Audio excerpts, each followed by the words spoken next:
Well, now to those scooters you've probably seen around Corpus Christi. The City Council is talking about some of the problems they have caused and how to mitigate them. Our Brian Burns was there. Brian. Mackenzie, the number of scooters have grown from 100 to more than 1,200, with more likely to come. And council members describe their biggest concerns as safety on the streets and blockage of ADA access with scooters parked in the wrong places.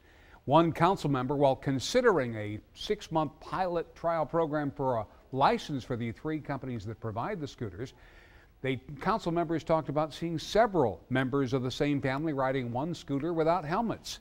Just one of the stories told today. In first reading, council approved giving the 3 scooter companies 6 months to see how their so-called dockless vehicles are being received and what issues have to be worked out.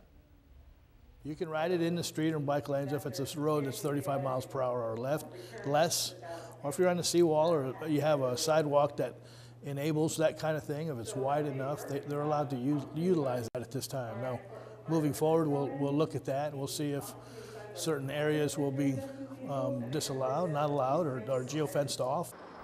There was even discussion that people operating the cycles incorrectly could be fined through the scooter provider app if it becomes a problem. Now, the second reading expected at the next council meeting, and we'll see what happens then. Joe?